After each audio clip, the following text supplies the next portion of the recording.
Muito bom. Muito obrigado. Muito boa tarde. Começamos o ano, né? Feliz ano novo para vocês, viu? Feliz ano novo para todos nós, não é? A casa tá maior agora, deu uma esticadinha, cresceu um pouco, né? A casa cresceu, mais 3 metros aqui para frente. O duro é que se ela for crescendo, daqui a pouco sai na outra rua, né? Muito bom. Então é isso. A gente ainda está vindo lá da Casa Verde e existem tantas intercorrências, não é, no dia a dia da gente, e no fim a gente acaba se atrapalhando. Mas eu tenho um compromisso comigo mesmo de não me atrasar nos compromissos. Mas hoje é o primeiro compromisso que eu hoje tive que escorregar e cair, né? Porque não consegui chegar a tempo. Mas estamos aqui e dou a minha cara a tapa, né? Isso é importante. Uma vez fui fazer uma palestra, um dia que teve uma chuva aí, que o metrô encheu de água, e eu estava lá perto daquele metrô, e o metrô não vinha de jeito nenhum, e eu fiquei dentro da estação, falei, mas e agora? Como é que eu vou sair daqui, né? Eu sei que a palestra era às 8 da noite, e eu cheguei lá 9h30. Aí o pessoal falou assim, mas por que você veio? Eu fui porque eu tinha que justificar que eu fui, não é a primeira coisa.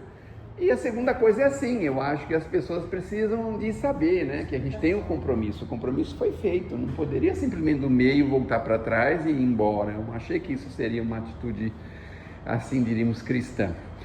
Então, hoje a gente vai falar um pouquinho sobre um fermento. Nós falamos um pouquinho sobre isso na terça-feira. Tem alguém que vem na terça? Eu conheço uma pessoa que veio na terça, mas eu não posso falar quem é. Mas então, a gente pode falar outra vez, né? Um pouquinho sobre o fermento. E esse fermento, na verdade, é aquele sentimento que cresce na gente espontaneamente. Quando a gente menos espera, ele já cresceu, que é o orgulho. E é interessante que de vez em quando é tão difícil a gente conseguir segurar ele. É que nem um fermento numa massa, não dá para ser... Achar ele dentro de nós que é difícil. Ah, é. Então, mas quando a gente vê, ele já brotou, né? E na minha casa, lá eu moro num apartamento no 14º andar, tem um vaso assim, que é um pouquinho, tem uma areazinha afastada assim para fora, e de repente surgiu uma árvorezinha até bonitinha, foi surgindo e ela foi crescendo. Naquele jardinzinho nunca deu nada. E ela foi crescendo, crescendo, hoje ela está desse tamanho.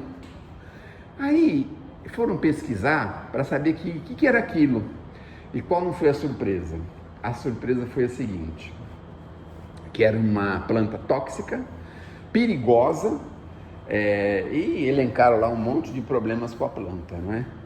E um dia eu estava assim, sentado no sofá, só sentado, eu não estava deitado, viu gente? Eu não deito no sofá, viu? Estava só sentado no sofá, e eu fiquei olhando para ela e fiquei pensando assim, será que na natureza divina, nas leis da criação, Deus criaria alguma coisa que fosse só para o mal? Só para causar mal para as pessoas? Eu também tenho a sensação que não. A grande diferença é que muitas vezes a gente não enxerga, ou não conhece, ou não sabe ainda o que aquilo pode ser útil, em que sentido, em que direção, não é mesmo? Então eu fiquei pensando isso dentro da criação, entre a gente, entre as pessoas, porque tem pessoas que a gente tem tanta dificuldade, que a gente fica pensando, essa pessoa nasceu para o mal, nasceu para atrapalhar a vida dos outros, nasceu para isso, para aquilo outro. Só que não, se a criação o permitiu, é sinal de que ele tem uma ocupação necessária e útil, ele tem uma necessidade de estar em algum instante, em algum lugar, de alguma forma. É claro que momentaneamente ele pode estar equivocado com a tarefa que ele veio realizar, mas ao longo do tempo ele vai descobrindo o que ele veio a realmente fazer.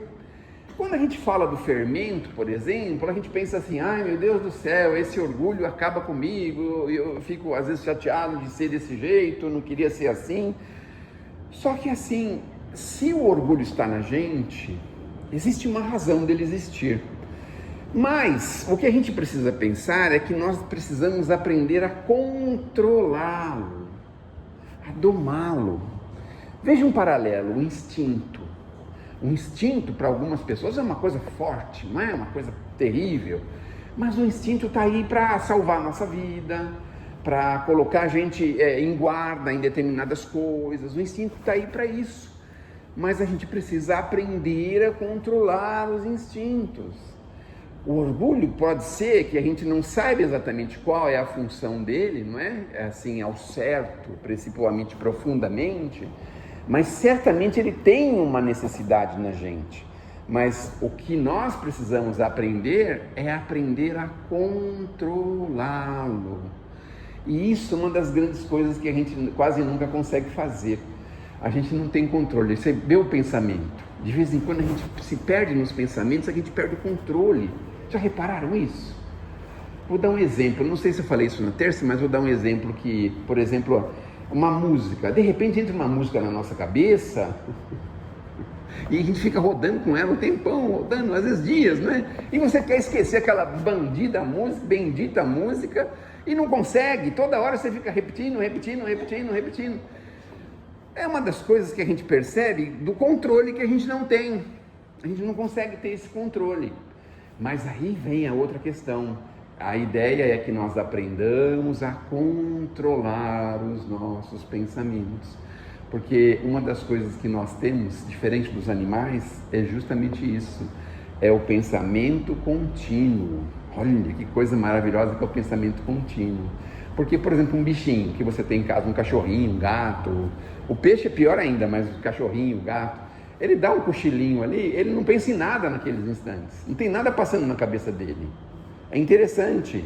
O peixe, já ouviram falar que o peixe, ele vive bem no aquário, porque antes dele terminar a volta que ele dá no aquário, ele já esqueceu o começo do aquário, então ele dá sempre a impressão que ele está no mar, está vivendo assim no mar aberto, assim, já pensaram? Você está numa caixinha desse tamanho e achando que está no mar?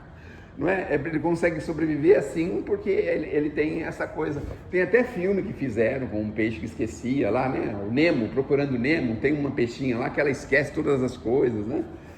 Então o peixe consegue sobreviver dessa forma, mas o ser humano tem a faculdade, a necessidade, tem o pensamento contínuo. E aí depende da gente, porque o que acontece com o pensamento? Ele pode ser lido. Já ouviram falar isso? Tem gente que lê o pensamento? Quero fazer um teste aqui, eu vou ler alguns pensamentos que tem aqui. Quero fazer um teste? Vocês já pensaram, se a gente conseguisse ler os pensamentos, como seria? Ia ser terrível, né? Porque você está cumprimentando, oi minha querida, mas por dentro você está, bandida, sem vergonha. Nossa, tá linda com esse cabelo, Deus que me livre. Já pensaram se a gente conseguisse ler? Eu conheci uma pessoa que lia os pensamentos, Francisco Cândido Xavier. Ele tinha essa capacidade. Tanto isso é real, eu consegui conviver não muitos anos, pouco tempo com ele. Mas isso era tão real que quando a gente ia na viagem, falando alguma coisa sobre ele, teve um caso de um amigo, que inclusive é aqui do Ipiranga, chamado Miguel Pereira, ele queria fazer um livro junto com o Chico. Era um sonho dele. E ele já tinha escrito uma grande parte desse livro, só que tinha um problema, ele morria de vergonha de falar isso para o Chico. Ele não queria falar isso de jeito nenhum. Aí nós fomos conversando no caminho sobre isso. Miguel, você quer escrever o livro sobre a casa transitória, assim, assim, assado, mas você sabe que é um problema, vai falar com o Chico, pode ser uma coisa chata falar com ele, porque você sabe que é psicografia, não depende dele, ele também não quer ter nem nada em mérito dele, ele não quer saber disso, ele dificilmente escreve alguma coisa em nome dele, o Chico não escrevia quase nada em nome dele, um recadinho, uma coisinha, uma carta, uma coisa, outra, mas livro, essas coisas, que eu conheço, só existe um prefácio que foi o Chico que escreveu, que foi o primeiro livro dele, que foi o Parnaso de Além Túmulo. O resto, nem o prefácio ele escrevia. Tudo era obra dos espíritos. E aí ele aqui, daquele jeito, assim, aquela saia justa, né? Um termo técnico popular, né?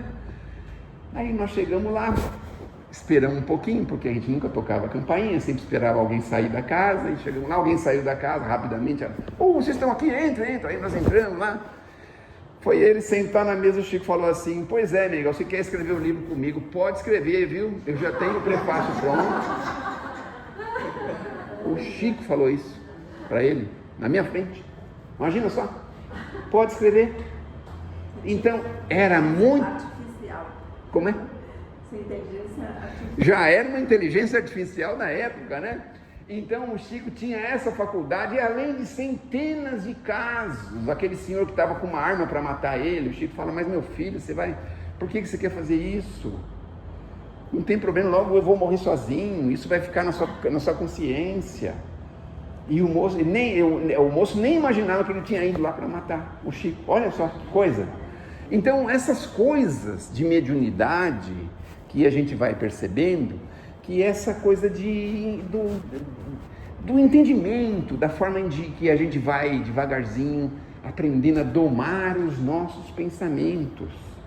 Outra coisa que tem algumas pessoas que têm leitura facial, já viram falar? A pessoa olha como você está falando, olhando, fazendo o gesto, micagem. Meu pai falava micagem é coisa de macaco, né? Micagem é fazendo coisa assim, com o rosto, expressões, com o rosto. A gente era criança, ele ficava bravo quando a gente fazia micagem perto dele. Mas aí, com a expressão facial, a pessoa lê. A gente mesmo, quando conhece bem a pessoa e tem afinidade, você olha para a pessoa e fala, você não está bem, né? Por que você está? O que está acontecendo? Está cansada, está triste, está chateada, né?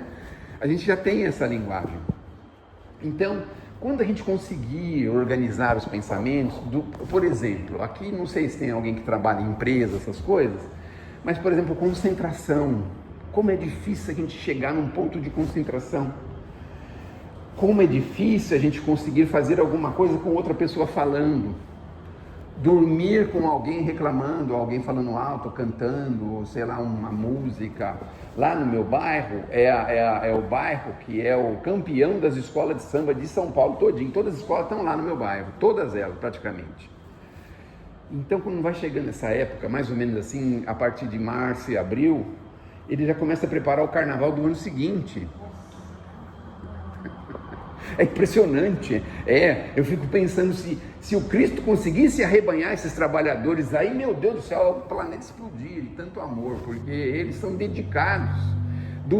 Começa domingo às 10 horas da noite, vocês imaginam um negócio desse?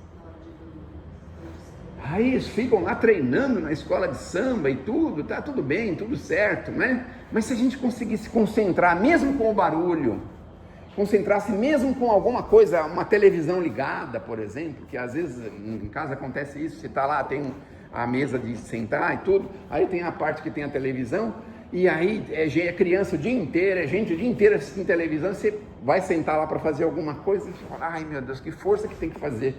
Mas quando a gente consegue dominar o pensamento, a gente consegue fazer isso facilmente.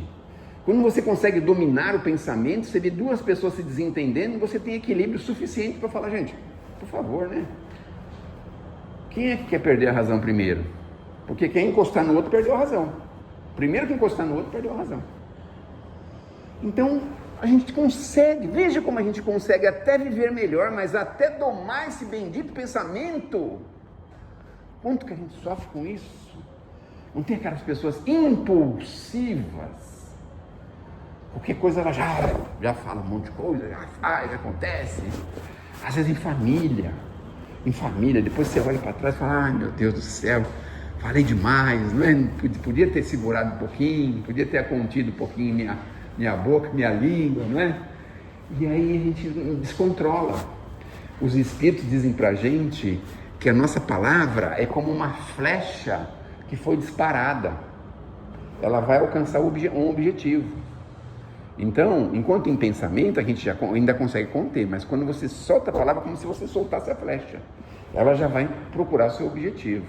Então, esse é um cuidado que nós precisamos ter, até a nível de problema de saúde. Problema de saúde. Às vezes a gente tem um problema de saúde, a gente fica com aquele negócio rodando na cabeça, rodando. Não sei se é pela parte negativa, a gente vai ficando cada vez pior. Vai ficando pior. Se você consegue elevar o pensamento e falar assim, não, todo mundo tem problema de saúde nessa terra, porque todo mundo tem, vocês sabiam disso? E por que todo mundo tem problema de saúde na terra? Vocês sabem? Tem uma explicação. Porque não tem ninguém que seja perfeito. O único que passou pela terra sem nenhum problema de saúde, sabe quem foi? Jesus. Fácil responder essa, né? Fácil. Tanto isso é verdade que nós tivemos que tirar a vida dele, porque se deixasse ele talvez tivesse vivo até hoje, 2000 anos tinha sobrevivido, porque O que aquele homem podia ter de saúde, de problema de saúde? Se fosse alguém lá e tirasse a vida dele, ele estaria aí anos e anos e anos e anos, porque a saúde dele era perfeita, absolutamente perfeita. Então, a gente vai percebendo que mesmo na saúde nós podemos nos ajudar. Sabe aquela dorzinha no joelho que a gente tem de vez em quando? Vocês têm dor no joelho de vez em quando, né?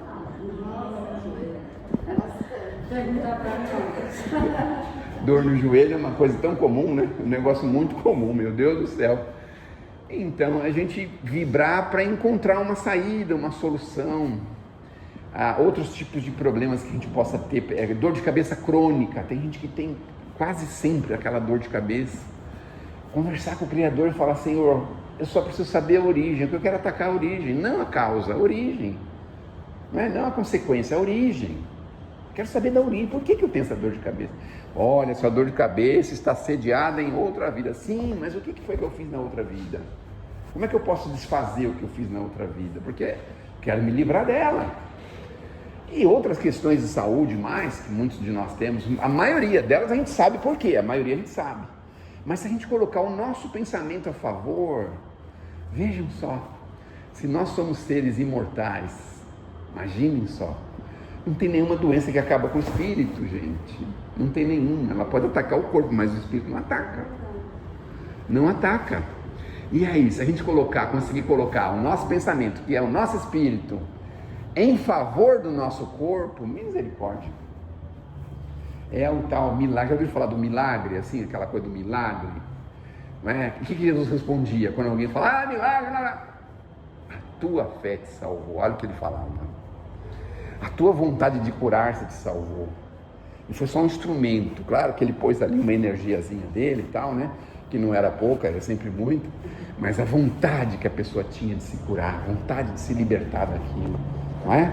Então nós podemos colocar o nosso pensamento em nosso favor. Tem um problema grave em casa, com um familiar, com um amigo, com questões assim, nós podemos colocar o nosso pensamento em favor disso. Nós podemos colocar isso para equilibrar. Você tem aquela dificuldade com aquela pessoa, você não pode nem olhar na cara dela. Às vezes acontece. Mas a gente pode pôr o nosso pensamento para equilibrar esse sentimento, para melhorar esse sentimento, para melhorar essa forma de agir com essa pessoa. Nós podemos fazer isso.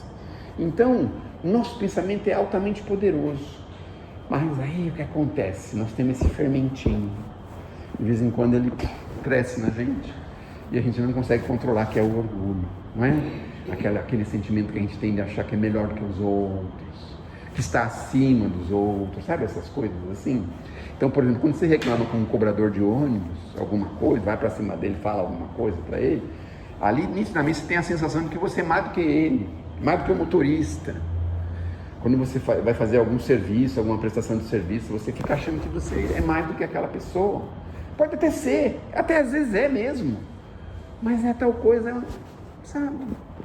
Nós precisamos nos curar disso. Precisamos colocar o nosso pensamento em favor dessa cura, para que a gente possa em primeiro lugar, saber que nós somos filhos de um mesmo Pai. Então é assim, o camarada está lá no último degrau da evolução, sim, e nós estamos no último, quase já para sair do processo de evolução. Pode ser que nós estejamos nisso, mas existe uma igualdade, porque nós somos criados iguais pelo mesmo Pai. Muito em breve ele vai estar junto com a gente, e às vezes até mais do que a gente, em condições muito maiores. Então, isso é que a gente precisa pensar, em achar que nós somos iguais uns dos outros. Não temos diferença. O morador de rua não tem diferença da gente. Quando você convive com ele, você fala: meu Deus, como é que essa pessoa pode estar vivendo na rua? Olha, tem às vezes um pensamento sóbrio, tem uma sabedoria inata, tem uma coisa assim, você fala: meu Deus, como essa pessoa pode estar vivendo desse jeito? Às vezes você vê um malfeitor, quando você pega ele fora do trabalho de malfeitor, você não reconhece como um malfeitor, você o vê como uma pessoa, um ser humano. Tem aquelas loucuras, né, que vem na cabeça dele, aquele pensamento desorganizado que ele tem dentro dele, mas é uma questão de organizar, de ajudar a se organizar esse pensamento. Então, tudo está associado a isso, a essa organização, a esse tipo de organização. Porque quando a gente está com um pensamento organizado, olha que beleza que é. Já repararam? Já tiveram essa experiência? Que você está bem assim? Aí vem uma pessoa com pedra, pau, sei lá, enxada, cabo da enxada, vem com tudo em cima de você, mas você está preparado? Sabe, a pessoa fica sem ação, sem jeito, não é? Quando você está preparado assim, por exemplo, um filho mal criado, quando você está equilibrado, a malcriação não consegue passar dele, não contamina a gente, não é? Ai, filhinho, você não está bem agora, depois a mamãe conversa com você em outra hora, né? Às vezes uma pessoa na rua, quando está desequilibrada, às vezes a gente anda, vê uma pessoa gritando, jogando pedra, sai correndo, para. Mas se você está equilibrado, você não está vendo aquilo como um inimigo, como uma pessoa que vai te fazer um mal. Você está vendo como um irmão que está adoentado. Então, quando a gente consegue chegar nesse ponto de ter essa certeza de que todos somos filhos do mesmo Pai. Agora, outra certeza que é muito bacana para a gente. Olha, andando na rua, aqui em São Paulo, a gente tem aquele medo de andar, cruzar com as pessoas, né? Aquelas coisas assim. No ônibus, olha com uma pessoa esquisita, mal encarada. A gente tem assim alguns medos assim meio esquisitos, né? Com o nosso irmão. Mas se a gente for pensar no fundo, primeiro, ele é filho do mesmo pai. Segundo, é assim, se ele se aproximar da gente para fazer um mal, sabe o que está acontecendo? Nós precisamos subir na escada da evolução, porque nós é que descemos para esse mal, não foi ele que subiu para nos alcançar. Olha só. Mas é que você nunca viveu um drama. Tudo bem, pode ser que isso seja uma conversa fiada para boi dormir. Isso também era a expressão do meu pai. Conversa fiada para boi dormir. Boi dorme com conversa? Não sabia disso, mas enfim. Mas a gente precisa pensar em termos de altruísmo. Se a gente for encontrar Jesus lá atrás, como que ele lidava com as pessoas? Os maiores inimigos dele prenderam ele, o camarada foi lá, desafiou ele, cuspiu na cara dele, fez um monte de coisa, mas ele via como filhos do mesmo pai. Tanto é que ele chega na cruz e fala o quê? Eles não sabem. Quando uma pessoa faz um mal para outra, sabe o que está acontecendo? No fundo ela não sabe o que está fazendo, porque se ela soubesse, tem uma liçãozinha no livro Religião dos Espíritos, o companheiro espiritual Emmanuel fala para a gente assim: se o malfeitor soubesse o quanto vai lhe custar carregar essa arma ou desferir um projeto contra alguém, ele teria preferido vir sem a mão. Se o caluniador soubesse o quanto vai custar para ele essa calúnia, ele preferia vir sem as mãos e sem a língua ou sem o pensamento. Se o fulano soubesse o quanto vai custar essa leviandade dela, ela preferia vir sem ser bailarina, sem não ter as pernas em ordem para poder fazer as coisas que ela está fazendo.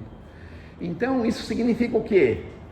Que na maioria das vezes a gente realmente não sabe o que está fazendo. Nossos netos, vamos falar dos netos, né? Porque os netos é uma coisa assim forte, né? Eu tenho bastante netos e tenho bastante crianças que trabalho com bastante crianças, tudo, né? Então às vezes as pessoas reclamam assim: nossa, mas você tem uma paciência enorme com aquelas crianças que vai lá no trabalho que você faz, mas não tem paciência com o teu filho, por exemplo, né? Acontece que às vezes o filhinho já sabe o que está fazendo, né? Porque no fundo ele já sabe. Quantas vezes você já falou para ele? E o menininho lá que está lá na comunidade, na favela, no lugar lá, muitas vezes, tadinho, não teve instrução de ninguém, nem pai, nem mãe, nem ninguém, só teve problema, dificuldade, só teve pessoas querendo atrapalhar a vida dele. Então há um grau de diferença, porque a pessoa que faz o mal, no fundo, ela efetivamente não sabe o que está fazendo. Então é assim, quando a gente for andar na rua, não vamos conseguir isso toda hora, é claro, mas se a gente conseguir falar: Jesus, ajuda-me a ajudar os nossos irmãos do caminho, sabe? De você ter um pouquinho de compaixão, de você ter um pouquinho de paciência, de tolerância, de entendimento. Veja só, entendimento, né? Porque aos olhos do mundo parece covardia, né? Quando alguém não responde uma ofensa, não é? Mas o André Luiz fala uma coisa muito legal no livro Sinal Verde. Ele fala assim pra gente que é muito mais difícil a gente receber uma ofensa, temperar ela da gente e dissolver ela de nós, do que simplesmente devolvê-la no mesmo nível de intensidade ou maior intensidade.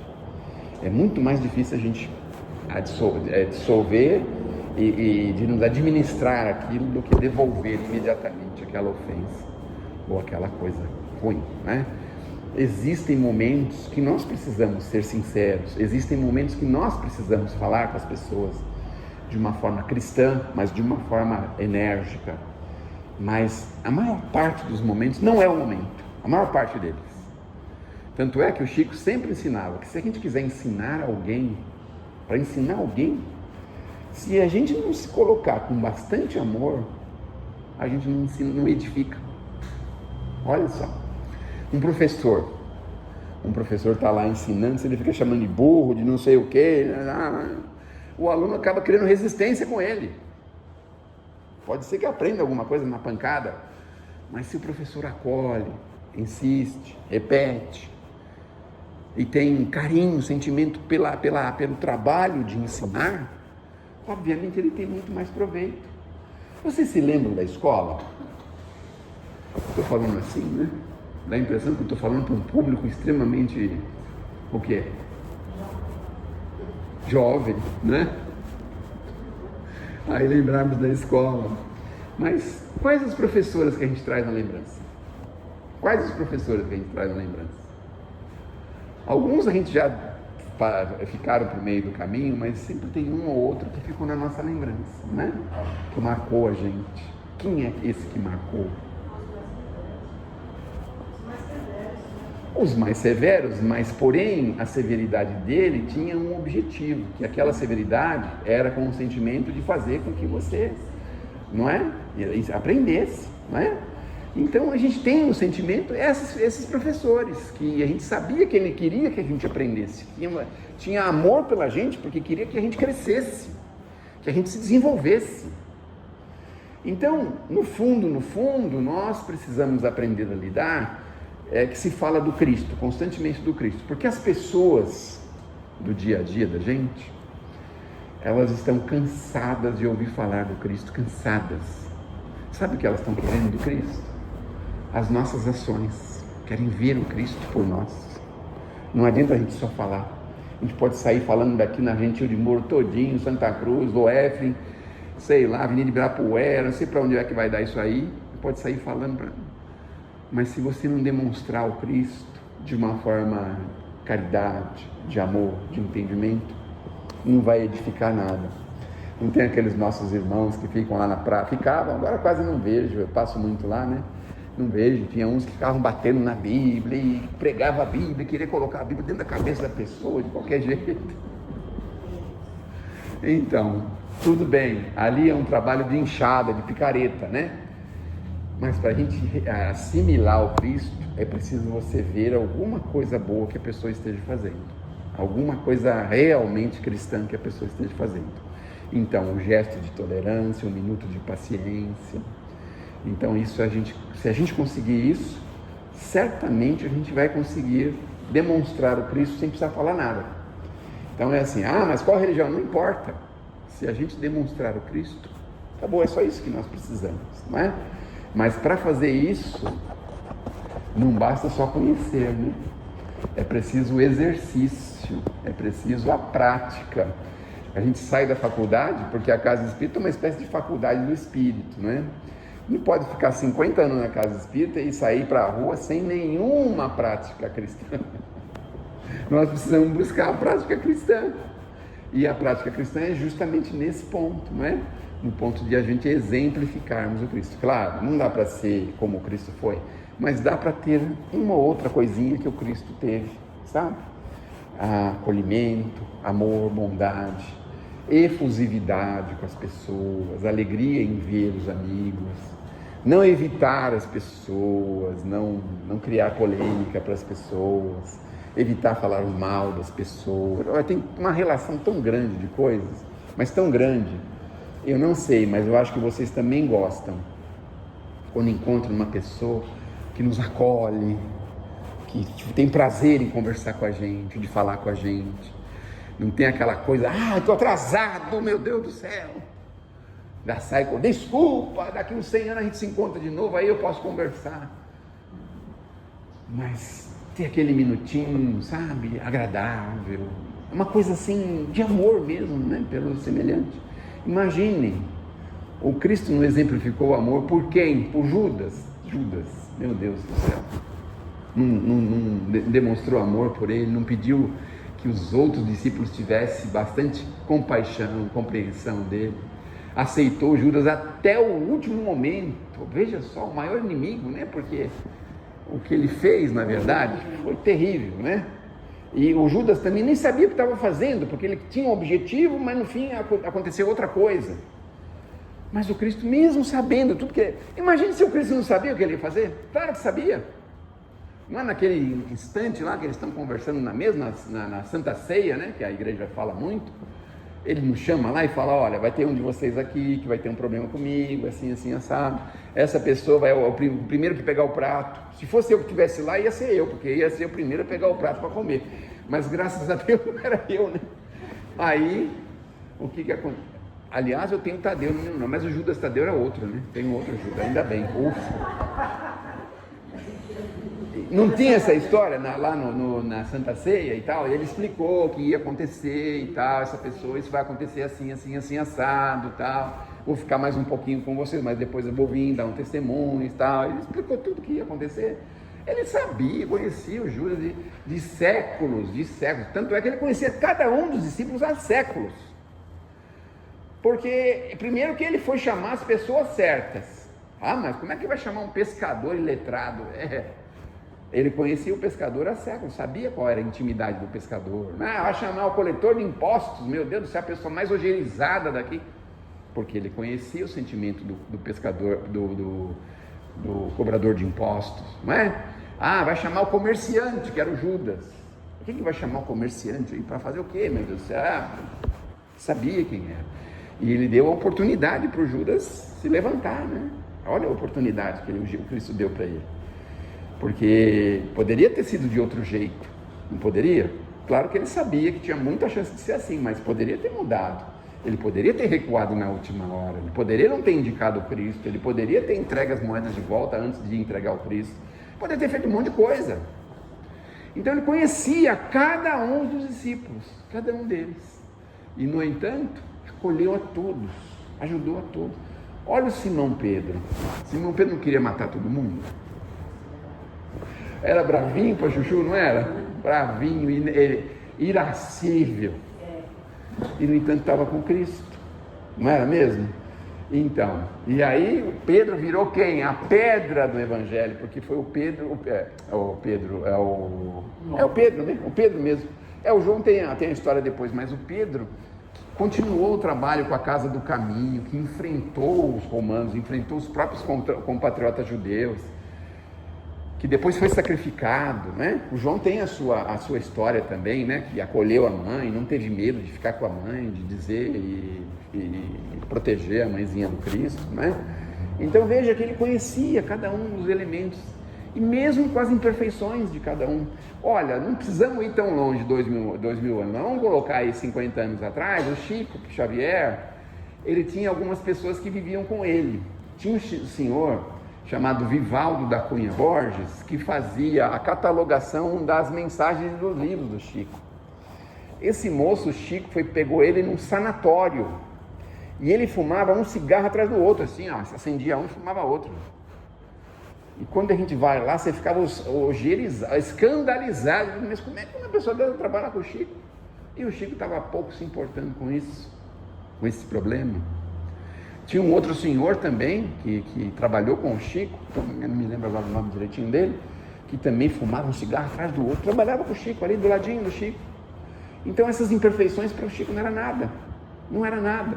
O próprio Eurípides, que o Chico acolheu até como filho, o Eurípides tinha um comportamento extremamente duvidoso, complicado, difícil, e o Chico não se importava com isso. Então vejam, quando a gente consegue subir um degrauzinho, é a nora, é o genro, Não tem que se importar com a condição deles. Ah, é o fulano, é o ciclano, é o Beltrano, é o sobrinho, é não sei quem. Tudo bem. Cada um tem seu jeito, cada um vai encontrar uma saída. Porque quando a gente está no desequilíbrio, é um quartinho fechado. E sabe o que pode acontecer no quartinho fechado? Você simplesmente achar a porta e sair. É isso que acontece. Mas a gente fica tão incomodado, né? Tá lá na janela olhando o camarada se debater dentro do quartinho e tá reclamando do que ele faz lá no quartinho, tá estragando tudo o quartinho, queimou a lâmpada agora fica no escuro, não acha agora, não vai achar mais a maçaneta, agora não sei o quê. E de repente, quando a gente menos espera, ele abre a porta, acha a maçaneta, abre a porta, achou, saiu. Então, eu não sei por que a gente se incomoda tanto com a imperfeição do outro, por causa desse bendito fermentinho que todos nós temos, que é o orgulho, que nós precisamos aprender a fazer ele servir para a gente, para o nosso bem, e não para o nosso mal, né? Então, muitas vezes, a gente precisa de uma pitadinha desses sentimentozinhos, às vezes, para você fazer alguma tarefa que você sabe que você é capaz, e você está vendo que as pessoas ao seu redor não é. Aí você precisa falar, não posso ser humilde ao ponto de achar, não, pode fazer vocês e tal, para levar a embarcação ao naufrágio.